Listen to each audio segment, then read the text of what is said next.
Manchanda, a certified financial planner and head of training and development at Fintu.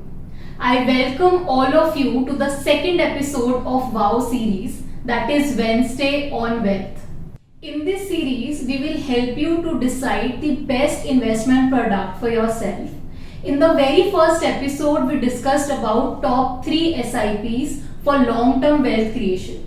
So if you have not checked out that video, the link will be in the description box. Tax planning is something that you should do at the start of the financial year and not at the last moment in the month of March. So for this financial year, quarter 1 has already been gone and we have already entered into quarter 2. So if you have still not done any tax planning for yourself, then it is highly suggested that you do so now. Now, one of the best tax saving investment is ELSS, and in today's video we will discuss how ELSS can help you save taxes, and also we will discuss top 2 ELSS funds where you can invest. So now let's start with the basics.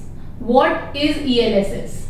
So ELSS is equity linked savings scheme, and it is a type of equity mutual fund which is specifically meant for saving taxes. So how you can save tax? Well, ELSS investment is eligible for ATC deduction up to a maximum limit of 1,50,000. Please note that ELSS has a lock-in period of 3 years, which is the least lock-in period among all the tax saving investments. And ELSS not only helps you to save tax, but it will also help you to create wealth. So now let's see what are the top 2 ELSS funds. So the first one is Axis Long Term Equity Fund Regular Plan. Now this fund was launched in the year 2009. The fund size of this fund is 30,520 crores, which is one of the largest ELSS fund. The expense ratio of this fund is 1.67%, and it is on a lower side if we compare other ELSS funds as well. Now let us see the asset distribution of this fund. So this fund has majorly invested into equity, which is around 97.3%. And under equity, the fund has invested majorly into giant and large caps, which is around 83.8%.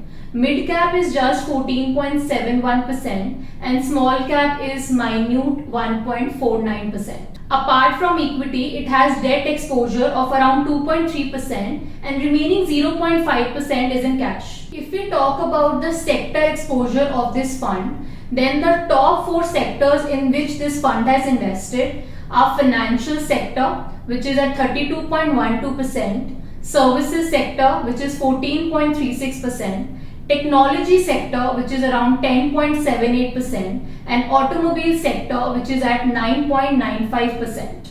Now let us see the most important part which everyone wants to know before investing, that is returns. So let's see the returns. This fund has given a CAGR of 14.93% in 3-year period, and at the same time the benchmark has given a CAGR of 14.59%. Now if we talk about a 7-year period CAGR, the fund has given a return of 16.77%, whereas benchmark return at this point of time was 13.82%. So we can clearly see that this fund has outperformed the benchmark. And even if I talk about the category returns, this fund has outperformed category as well. Please note that it is a number 1 fund if we talk about long-term 10 years performance. Now that we have seen the return part of this fund, let's now focus on the risk part, how efficiently this fund is managing the risk. So if we talk about this, the first criteria that we should be looking at is standard deviation. And standard deviation of this fund is 21.35 in comparison to its benchmark standard deviation, which is 22.78. So it has a lower standard deviation compared to its benchmark, which is good, which indicates that this fund is less volatile than the benchmark. The second thing that we can look at in order to assess the risk part of this fund is Sharpe ratio. Now Sharpe ratio of this fund is 0.6 in comparison to the benchmark Sharpe ratio, which is 0.56. So this is also good because higher the Sharpe ratio, better it is. which means it is managing the risk quite well. Now another thing that we can look here for risk is beta. Beta for this fund is 0.89 and anything less than 1 shows that this fund is less volatile than the market. And alpha for this fund is 1.39, which is a positive alpha, which is again good. Any fund should be having a positive alpha and not a negative alpha. And if we see the alpha for the ELSS category, then it is negative. So this fund is basically good because it is beating that parameter. So you should invest into this ELSS fund, as this fund has outperformed the benchmark consistently for the last 5 years. Now let us move on to the second ELSS fund that we recommend, which is Mirae Asset Tax Saver Fund, again a regular plan. Now this fund was launched in the year 2015. AUM of this fund, that is the fund size of this fund, is 8,338 crores. The expense ratio of this fund is 1.71%, which is similar to other funds under this category. And like I said, this plan is regular. Now if we talk about the asset distribution of this fund, then majorly it has invested into equities, which is 99.6%, and just 0.4% in cash, and debt exposure is nil. Now if I talk about the equity exposure, we'll break it down into giant and large caps, mid cap and small caps. So giant and large cap here is 72.16%, mid cap is 21.57%, and small cap is 6.27%. So this is how the assets are distributed.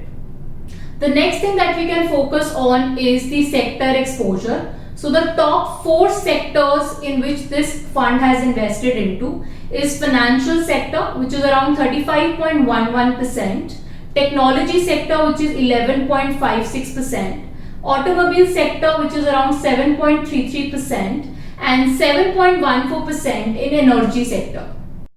Now let us see the returns of this fund. So this fund has given a CAGR of 19.99% in 3-year time period, whereas the benchmark in this time period has given a return of 14.59%. And if I talk about 5-year time period, then this fund has given a CAGR of 20.67%, which is higher than the benchmark CAGR, which is only 15.09%. So we can clearly see that this fund has outperformed the benchmark. And not only the benchmark, this fund has also outperformed the category returns. Now that we know the returns, let's see the risk part as well.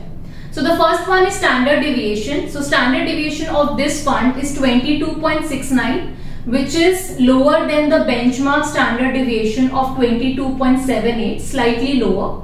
Sharpe ratio, if I talk about here, it is 0.76 for this fund, and the benchmark Sharpe ratio is 0.56. So again it is better. Like I said, standard deviation lower the better, Sharpe ratio higher the better.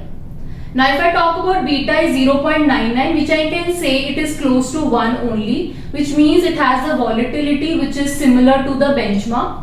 And if I talk about alpha here, it has given an alpha of 4.57%, which means it has outperformed the benchmark, and it has given a positive alpha of 4.57, which is more than the expected returns from this particular fund.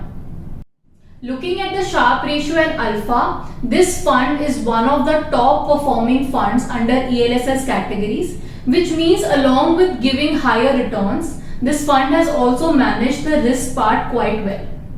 So these were the top 2 ELSS funds where you can invest and save up to 46,800 in taxes.